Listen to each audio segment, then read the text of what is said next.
lwaki mulowooza nti mwe special breed mwe muyina okujooga abalala? You are suffering from what I call the kappa mentality. The kappa erowooza nti emmese zonna singa ogibuuza nti kappa gwe olidde n'emmese ey'olubuto oliryaki, abazzukulu baliryaki, nti balirya essubi, baliyiga okulya essubi. This is what these people are doing. Understand that this man was State House gwe mugamba nti mulwadde yafunye mumugobe ku president ne deputy we mwe mulye sente. Why do you believe that this man mwe mwazaalibwa nazo pala sente yammwe yali ya sente? Omwana ow'emabega gwe babazaala naye yali sente. Why do you believe that I'm a mad man? Because I've refused to succumb to your pressures. You are mad. You are more mad than me. I cannot destroy my family. Sisobola kutta kintu kyange mwendya sente. Abaganda baganda nanyini kigwe yakiweebuula. Abaganda kasa bategeera nti jjajja omulogo akaddiye baleetawo omuzzukulu. Continuity. Toyitaga nti ono jjajja yawutta. Yaleesewo omulala. Kakati gwe emmese enkoko eryamagi gaayo tugitema mimwa.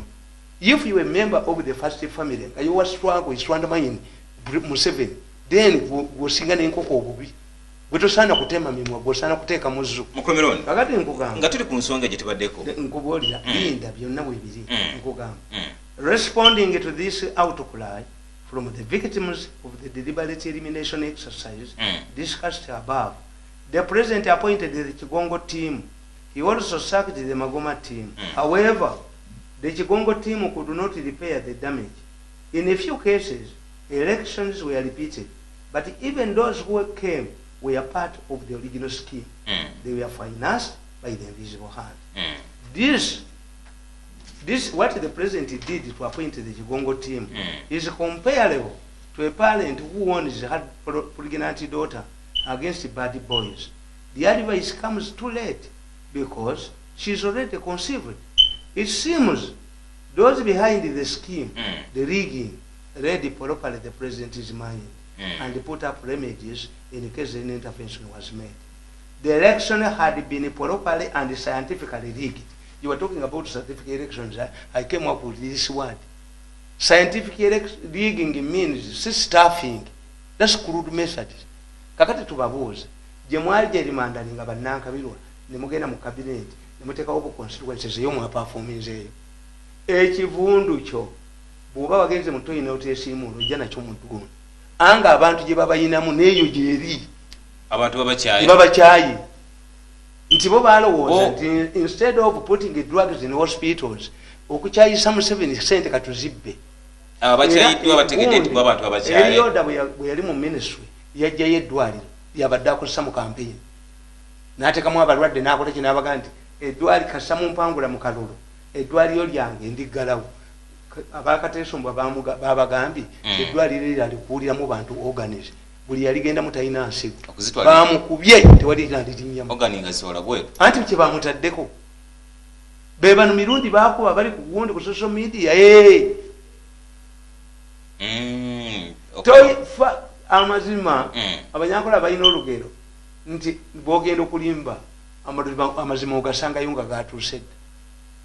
Do you think that people depend on your level of saturation? Nti monitor nti ani waliwo abatamulabanga nako nti vision how much money nali mu lupapula lwa munno mu 2008 nga munno agula siringi 3 n'ekitundu nga tukuba kopi emitwalo 5 nga taifa empya kuba kopi emitwalo 6 nga ngabo olwokuna ayingira 10 kati nga abasoma Oluganda edde tuli mitwalo 2 kakati how many what's your saturation level?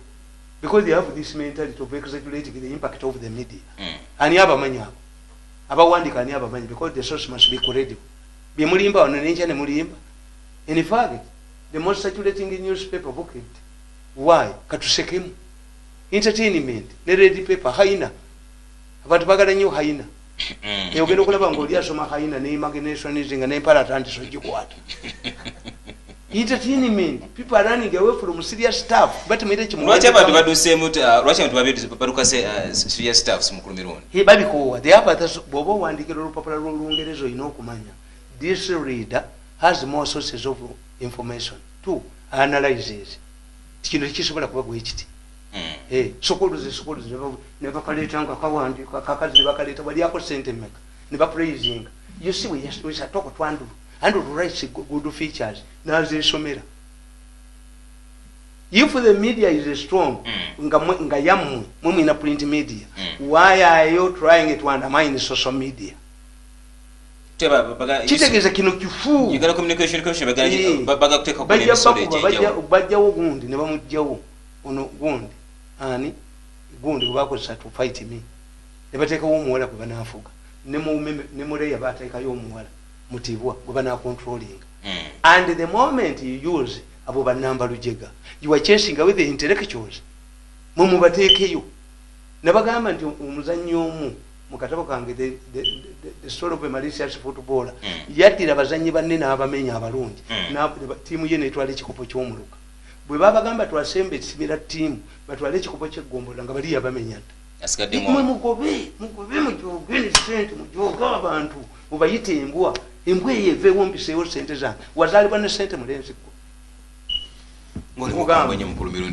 however like the invisible hand nkugamba because it had already been pregnant.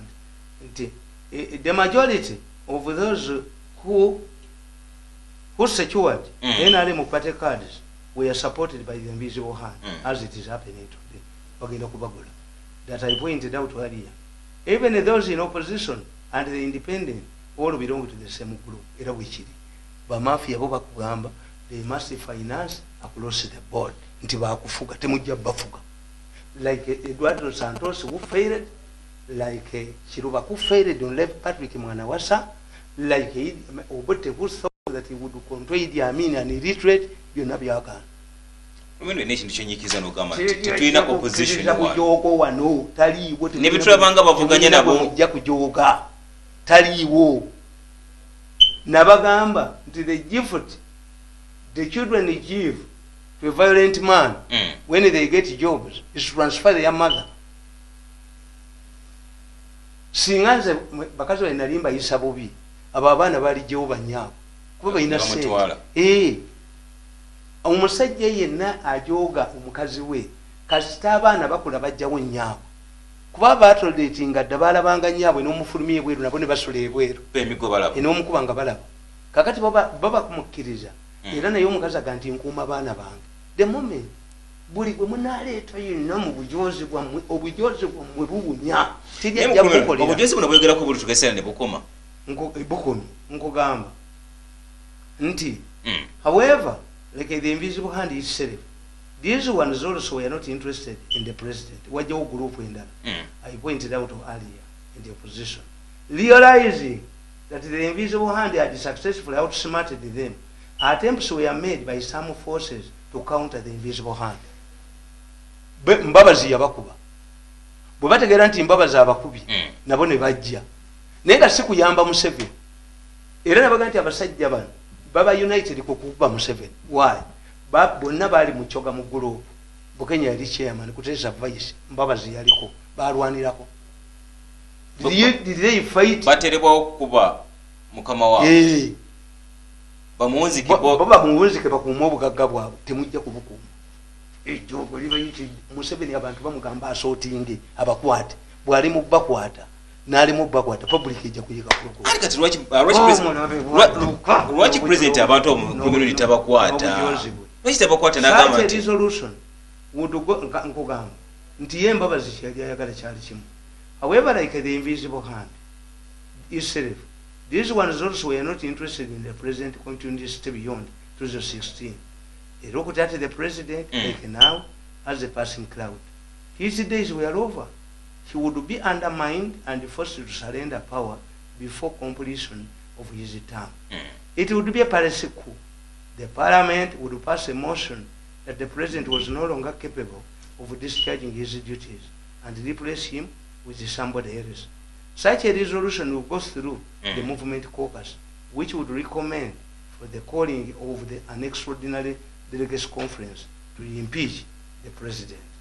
Their reasoning reminds me of the Ibingira versus Obote confrontation. It is not surprising that some of the current schemers are actually lawyers. Like Grace Ibingira, lawyers believe in the law.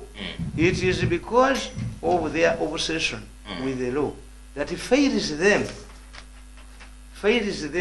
to understand the nature and the dynamics of the politics like this professor. Court cases are urged on documents. However, political battles are not fought through preset arrangements like statutes and acts. Political parties are determined by reality, not assumptions like the professor, by the land friends and judges. In fact, in politics, lawyers are invited to conferences to draft legal interpretations, but not to determine important issues. Drafters come to give illegal interpretation on what has already been decided. Therefore, it is only a few talented lawyers who can determine political events in a country, not every lawyer. This is why those who wanted to counter the invisible hand also operated on the same legal principles because they were both lawyers. Do you think tugula omulamuzi ne tugula abajulizi sebo omulamuzi nasala judgment mubagula ati bwe balowooza lawyer bwalowooza nti nababulirirawo nti Kamoga yasinze omusango because the argument at the time why was Kamoga arrested. Kamoga was arrested at the time when Muslim leaders were being killed. Nembagamba nti in my opinion abasajja abo bebatta bali sente za Al-Qaeda. I know how a non-state operates. Teina abantu bano bagala nnyo okula nabaga nti bajja battire again bajja battire Sudan and it happened why abasudani abo bemulaba bwe twagenderayo nga bakeefu mukusobulanga nga abasajja batula ne dola zaabwe ne basobola nazo ku mbalaza. They have this Islamic Arabic Sharia gundi bakagulawo although they are Christians and atheists. Nemba bulya nti bannayuganda ke banagenda bagenda kuluza nti bali babisi baleera bazibbe bali abasajja bwe wakutwalanga ssente okuvunjisa bonga tebabala nemanya bannayuganda bagenda kutwala ssente enfu tebabattirayo era olumu nali ku CPS awo nagwe ngenza okulabayo nendaba omusajja omudinga nga bamubbye ebintu bye babbaloleeyi n'ebintu ne babitwalirawo about 500 million shillings nga abapoliisi bamuzanyisa. Omudinka yagamba munne let us go we shall deal with them like the Congolese. Nembagala bakino ekibbye tekimanyi nti bannayuganda bali Sudan bagenda batta tebabattirayo bubbi nti munnayuganda alowooza nti bali baleera trust kyenva nkugamba nti nze bw'oba ngula property naye bonna badduka kuba nze nkuga tukole endagaano tibekibanga byonguzizza bifu nkutte enkutte ekiteekemu provision why do you fear nkutte bonna badduka buddusi nze ngula property naye wansi endagaano etukonkuludi nga tugamba if we find out that what you have sold me is not yours I kill you sign badduka bisinde nentegeera nti onabadde agala kunziba nabo tebateekako omukono nabo I kill you tewali byakumpisa sigenda mu kooti sina sente za kooti otwera amateeka mu ngalo 10 tebayita bajulizi era nekigamba ekisajja kyenasanga ku CPS noyo wa flying squad bali bamuiza nengena mu office ye nasanga ekisajja kiri nankoko nekigamba muzibe miliyoni ya mujajisa ngeze 10 motoka ejja kujja ku 10 motoka yavaye Nairobi ngajegenze ja nebagula nempya genda okuze Kasinje awayinta obo musajja teyajja wano Dr. Wo yali ludda nagula ne Dr. Wo yali ludda ate yafa ebintu mu byozera zizanyirwako kakati nkugamba nti bana abasajja kyekikwate kyekimu kyebalina era bwowulira eddoboozi y'omuvubuka yakugamba nze nina agenda yange eya 2026 from 2026 bw'oba yina agenda kitegeere n'abalala balina agenda nabaga nti politics like sleeping in a house bw'oba yagala okutegeera nti si gwe bwe katunula tambula mu nnyumba ojja kulya yabuuza nti oyani what has made you not to sleep also makes others not to sleep if you have an agenda eya 2021 tuze nti ojja kusikira Museveni others abatakwagala nabo babala obala tubala mukalulu kana kamyofu ejjo likola naffe tubala bano abakubiddwa bagamba nti okujja register yabadde ensonga y'okugwa kwa okikiriza anti kankubuulire Museveni yabaze nnyo ekyokujja register Museveni muyeekera ddala anti kakati kirikkiriya obutafananga kigongo singa President Museveni waliwo omuvubuka we Kyankwanzi bagambye opponents be nti amaje ga mulonzi yajja amaje manje Kyankwanzi let us assume ali ku register kati baliko amaje tegalonda amaje galonda mubarak sizizabo kakati nti abantu simanyi abanya busozi yavaawa najjeno when did you protest etteeka ligamba ki etteeka ligamba nti even if I don't have a house I can construct a house in 6 months kakati waliwo omwami yansanze ku National Theatre those are operating it out nanyumiza ebyabaddeyo Ekyankwanzi I listen to people they had tayagala kazi obaka yekatungi kirungi ekyo kakati kye yakozeho kimanyi yakutte essimu yange n'akwata neya mutabani wange n'abiteeka ku gundi ye ng'alinga aga nti nze amuhelping him hey I think he's a madman. He was operating it out ku National Theatre. Why do you include me in your battles? Nze mbagamba nti abaziba bagamba nti obulenye alofune eswera nti if a man does not have a urinating organ, how can he marry a woman? If me I cannot stand because I don't have the money ez'okwestinga mumu temuli ku logic, why do you come to me nti kubira ebipande?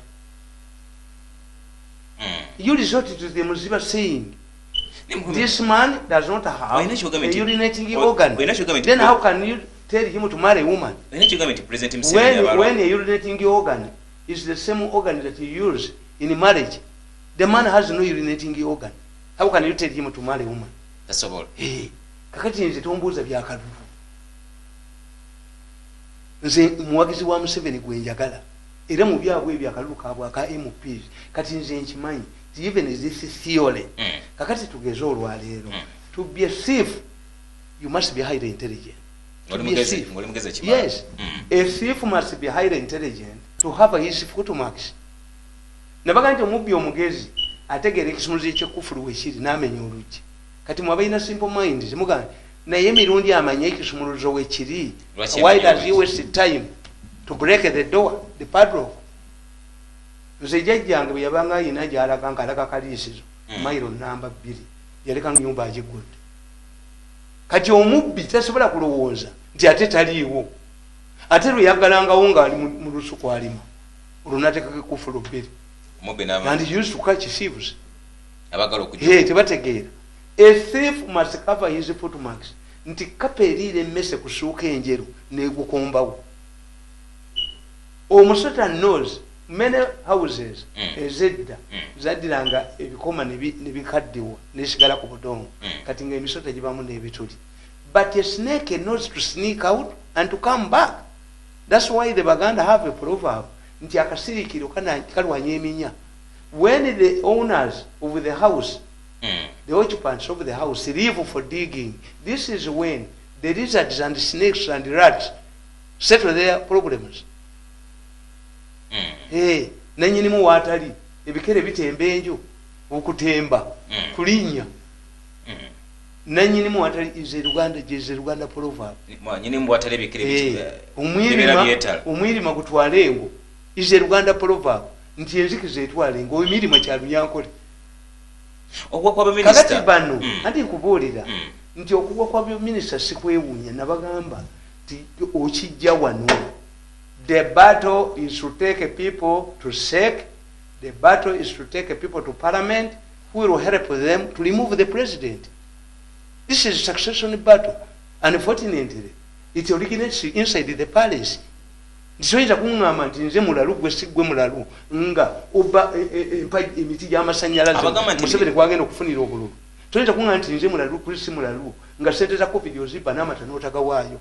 Who is mad now? Who wants to sustain this regime? You to be happy at a low cost. It's a serious sin. Many people believe nti Museveni ampa sente nyingi kati abavuno butabo nze nabo fulumi kano kalunyankole kano omulimba asanga mukkiriza buno obutabo bwange bwonna bwolokoso bwali bwakomyewo at what cost nze nabanonyeza akalululi babba ne miliyoni zange 5 kati nga onwanyisa abaganda baganda bwogalirako gwogaseera if omusajja oyina omwana we nga sente zakuwaze okuwa lwa mwana kati museere emmere akuzimba mukujjeko fe twajja bayamba tuyina muki Bukenya yantwaliwo president naga nti oyo anvuma akolaki ne ngamba president nti Bukenya okuva lwe najja ono tanjagala kuba twatuulanga tukuwambe. If I reveal what we used to do with Bukenya, it will put us inside in the cells. Era president we again nalikawo Amelia nangamba ko mirundi byogedde bituufu ne mugaye mubuuze nga Bukenya akaaka n'emimo na Amelia na amazomu wayo na Amelia navaawo ne ngamba Bukenya learn it from today. Politics is like a role. You are carrying a full cow, I'm carrying your muchomo. If we get an accident, who loses more? Went. Hey, who loses more? What vice you have? Katabata tata wana kudda. Ate Bukenya tabala. Bukenya talika jureti. To retire as a vice president, you must retire from politics. No mula. Kakati yagana afunye eki. Akoma ku parliament. Nabagamba nti Bukenya kimuba mukolera mukwate na mubiri wa mutere y'ekimansulo. Ewuwe. Mu retirement benefits mu muwe ekimansulo. We will settle. Kati akomyewo former vice president atotandikerewo wakoma agenze erweru awagidde na Bukenya awakinyiza buli kintu kyonna baleeta etteeka ly'ettaka n'agenda egende erubaga mu kyayi n'agamba mbu etteeka ly'ettaka lirimu gano bwagengeke.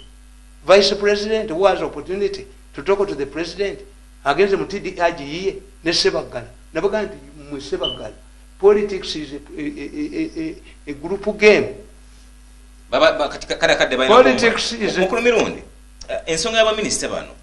Emirimu gye gibalyawo obungi oba tugendenga bwe kiri munda mu ggwanga erya Kenya.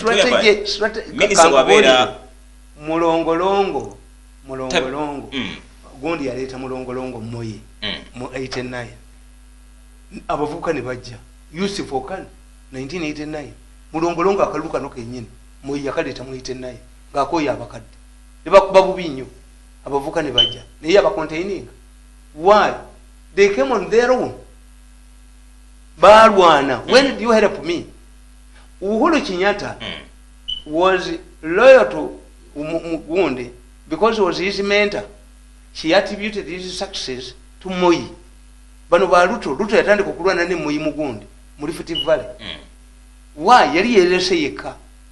Kakati bano balowooza nti nagambye jaba ne mbagamba nti mu support si mu byawulo support si club Villa ne Express FC byanjawulo. Obukulembeze bwe bukyuka ne support club Villa means it can involve itself in many games apart from soccer. Sports club Villa and Express FC means it concentrates on soccer. KCC yayina stekabu nga abaana bagenda nga yerikiriza tiimu enkulu stekabu era abo bamugisa baani babeeranga nnyo loyo ku city council. Why? Nti eyabaleese ebakuzizza naye bano abagulira enakivubo when do you identify me nti am useful? Kubanga ffe batugamba nti if you want to study Mirundi professor, they tell us in the political science, a self-made person is always arrogant. Why? Yakukunana naye settaka. He does not attribute any his success to anybody. Two, yakulira mu mbeera gyazaalwanyisa n'ennyonyi njitya kakati gwe gamba nti passport yabwe nagibaddiza kati gwe gamba nti njagala ennyonyi emmotoka nziina ewaka ngula amafuta ngere bwe naligulidde mweno abaana bange banga nti UC tetujagala etuvumisa abaana leeta benzi birundi wano etulambule ku ssomero egyo yaffe ene gye bakuwa bagigani abantu bange tebajagala olwaniranga nnyo kintu kyakitaawo ekya famire okusinga kye banaakuggyako you lock up yourself kuba abaana baagana okugenda ku ssomero kuba nnyabo bamukyusiza ku bwala disi abaana bwe batuuka eri ku ssomero kakati abaana bakayigula yina abaana bagezi nnyo waliwo neyasinga mu Uganda kakati olowooza abaana bo basoma nga kayigula bamukola ebyo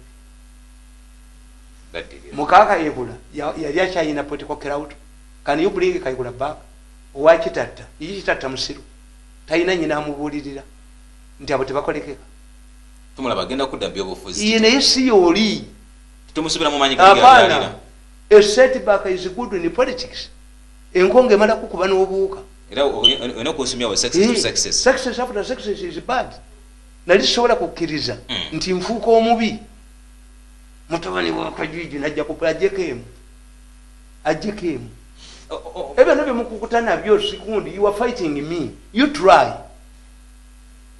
era kakati nze okuvayo omwana omuvuka lwe namuwulidde ngaaga nti omulala Museveni amuwadde project yange sijja gikola if the president wants my services ampe budget yange sijja kukola n'oyo kanikiruni omugobi sijja kukola nabo oba batubuka munnaabwe ali mu State House otwa nokakanako n'ogamba nti abaana bange babaweeki mange baali bamwokyani yali agenze n'amulaba Lumumba yagenda n'amulaba ne Musumba ne Kataga Mpozi yagendayo who else mu government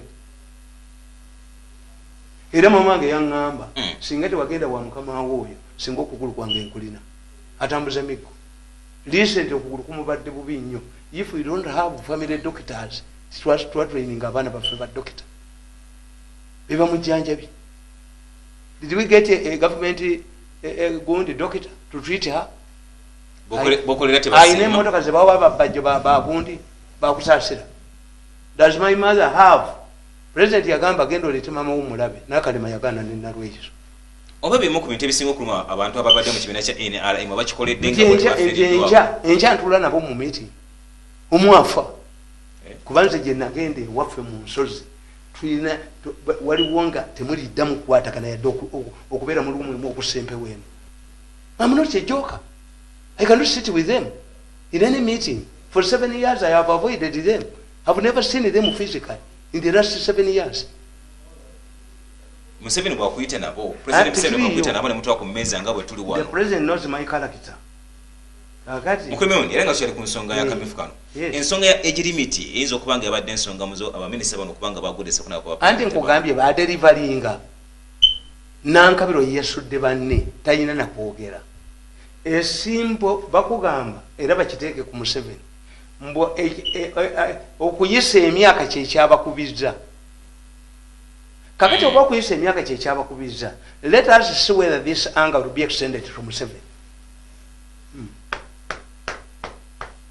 embula majesi because if you fall out with your aunt for bringing a woman who has infected you with HIV and you decide, do you retain the woman? So if these MPs are being punished because of this 70-year cap, let us wait whether this anger, because they cannot punish you, a messenger, when it was your duty. Nankabira yakola ekintu ekyomutawaana yaleeta ssente ababaka ba parliament ne bagamba tubatalinge Museveni tumugirewo 75 atuwe emyaka 2. Why should a judge release a prisoner n'alemera mu kooti? Kyaliwo ku mulembe gwa Amini ali Toweri yali alina omusajja Kawooya nga balwanira ekyuma kya mwanyi. Omusajja najja mu kooti n'agamba omulamuzi ti ssebo bagenda kunsambalaba naawe nsizaayo eruzira. Omulamuzi n'agamba nze sina powers is an innocent person ruzira. Immediately the man emerged out of court, he was grabbed and killed. Yes, nebamukwata. Kakati gwe lwaki omusajja ono yali atya okufuluma? Lwaki ababaka ba parliament basaba an extension of 2 years ekitaliyo? Nabagenda nti bw'oba n'omuntu omusiru ne kugenda mu parliament Katonda takuwa mulala ne bw'ofuuka kabaka bw'ofuuka paapa. Olowooza bapapa tebabajjaako, bapresident babajjaako. President wa Singapore yasooka yagenda ku bugenyi yatigatika abawala ba hoteli. President wa Israeli omu is in prison kutigatika abawala ba State House. Ekitegeeza Katonda yitakuwa mutwe mulala. What you need is to get advisors. See in advisors, not in the terms of the current government. Advisors who cannot advise. The real advisors to Baitabani, tubayita bani, there is a difference between an advisor and a handler. Yes. Omukulembeze bamuwa tiimu yayogera ngo oluzungu olwa Ssebaggala. Immediately bakuwa the best. Uyo Trump yali badde muzibu nnyo. But once he became the president